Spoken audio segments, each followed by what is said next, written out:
because we have the second night of airstrikes as the US has been pummeling the Houthi rebels in Yemen, and the Red Sea situation is a very worrying one, of course. Grant Shapps as well has warned Iran that his patience is running out with Houthi thugs, as he calls them.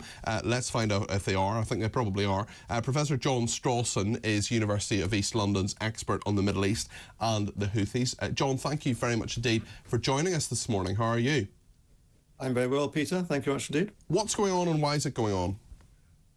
Well, I think that we have to remember that since the Gaza conflict began, the Houthis, who control the northern part of Yemen, a large swathe of the country, they're a rebel Shia organization, they have been acting, they say, in solidarity with the Palestinians in Gaza. And first of all, they began to send missiles and drones attacks on the southern Israeli port of Eilat. And then they began to attack what they said was shipping that was going to Israel.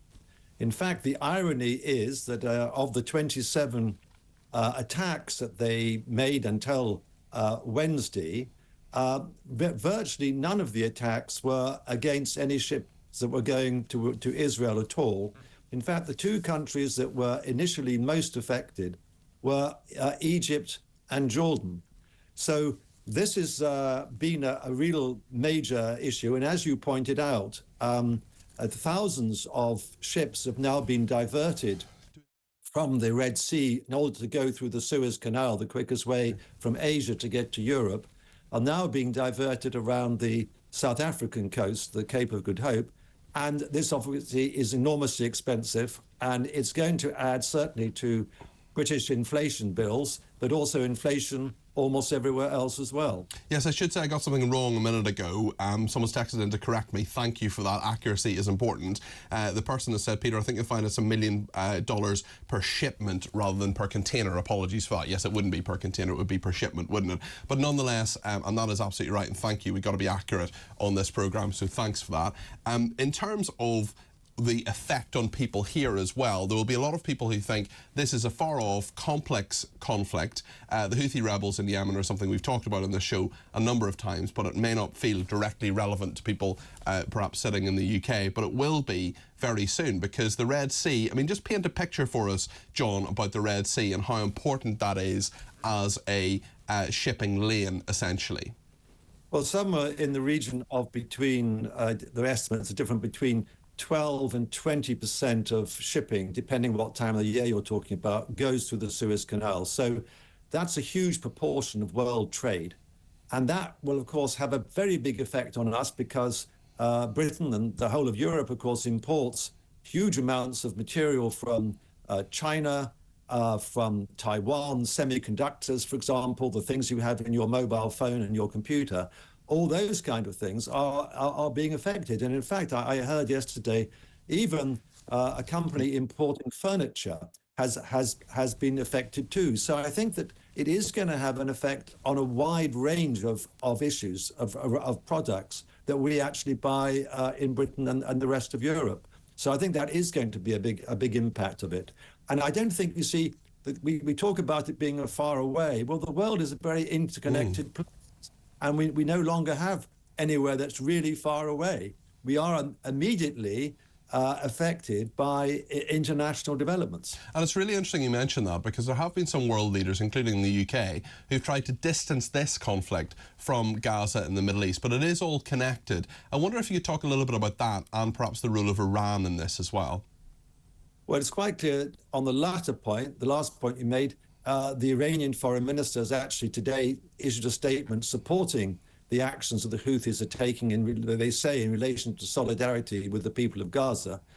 In effect, the Houthis are not really acting as, in this sense, they're not really acting in a direct solidarity with the people of Gaza. What they're trying to do is to disrupt world trade as a way of drawing attention to themselves, because they have an internal dispute, an eternal civil war, in which 100,000 people, by the way, have been killed already over the last 9 years. They are jockeying for position, trying to create a power-sharing government with the recognized government of Yemen.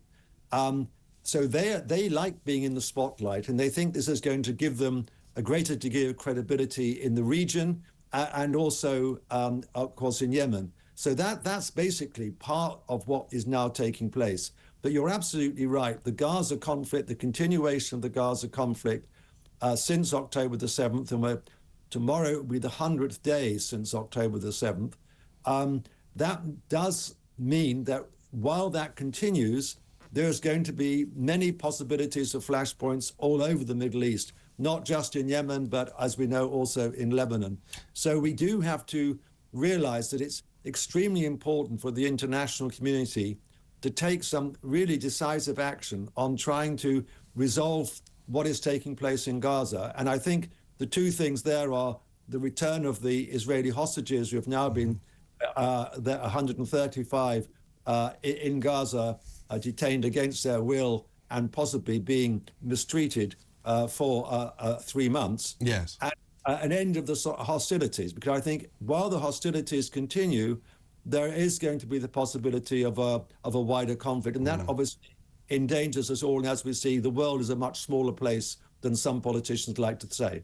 Yes, indeed. It's interesting you mentioned that it is 100 days since that horrendous terrorist attack by Hamas terrorists in Israel, and we will be marking that and talking about that tomorrow. There's a demonstration in London about that, and Neil in Hornsey has been in touch on text. Perhaps I can put this to you and one other message that we've received. Welcome back, Peter. Happy New Year. Thank you very much indeed, Neil. Aren't you going to talk about yet another pro-Palestinian march in London? Yes, that's happening again today. Shouldn't these be banned now, especially since these groups clearly have allegiances to the terrorists in Yemen? I'm also a London taxpayer and object to this money being spent every week. Add to that the two-tier policing in the Yemen situation that simply should not be allowed. I also had a tweet from a couple of days ago sent to me by a viewer. Maybe I could ask your reaction to this, John. Just so you know, says Momus Najmi, Saudi Arabia has been bombing and doing military interventions in Yemen since 2015, and we've seen no protests from MPs or marches from the progressive left or British Muslims. But expect to see an uproar tomorrow, that's today, now that we have retaliated back to the terrorists attacking commercial ships in the Red Sea. Where do the loyalties of these hypocrites lie? I wonder, says that person. John, I'll not ask you to necessarily speak to that directly, but it is interesting that certainly the conflation of the pro-Palestinian cause and the pro-Houthi cause. Do you think this is something we need to worry about here in Britain? Well, I think there's two things. One is the question of the right of the freedom of expression, which I think is a really important right in Britain, and whatever one thinks of these demonstrations. And I think some of the slogans on the demonstrations have been racist, anti-Semitic, and do actually support the terrorist organizations. And individuals, definitely, who are responsible for those slogans should be arrested and charged appropriately. But I think to ban a whole demonstration would be very difficult to do. And secondly, I think that there is a misunderstanding, I think, about the relationship between supporting Palestinians, which is fine, and supporting Hamas, a terrorist organization, which is not fine. And I think it's very important to keep that distinction in mind when we're talking about this issue. Absolutely. And John, I wonder where you think this will go now, whether this will escalate, because certainly from the UK perspective, Rishi Sunak and David Cameron and others have said that this is hopefully limited, but we have had the Defence Secretary, Grant Shapps, warning that patience is running out in regard to this. Do you see this as a sort of surgical strike that'll happen over a few days, or could this be a lot longer? Because a lot of people will worry about us being, you know, you were certainly heavily involved with supporting Ukraine. We're giving them a lot more money. Israel, and now this Yemen situation as well, which is, of course, as we've talked about, linked to Israel. The intention, undoubtedly, by Britain and the United States is for a limited, I should say, surgical strikes. They took this action this week because the Security Council passed a resolution on Wednesday, which basically said that member states could take action within international to defend shipping navigation, the freedom of navigation. So I think and at the time, Russia and China abstained on this resolution, so they didn't oppose it.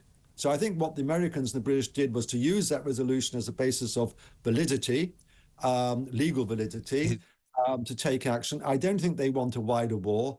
Obviously, you never know what might happen, and one has to think, and I would say to your viewers, think of Yemen like Afghanistan. It's a place where many outside forces have tried to impose order and have never been successful. The Egyptians tried it in the 1960s, and the sorry about that, and the Saudis and the Emiratis have been doing it in the last, trying to sort Yemen out over the last 8 years. None have been successful. So we have to be very cautious that we don't want Britain and the United States drawn into a long conflict in Yemen, because I don't think it's something which we would find it would be at all possible to impose the kind of order we might want. What you have to hope is that this limited strikes will produce at least a reduction in the interruption of world trade.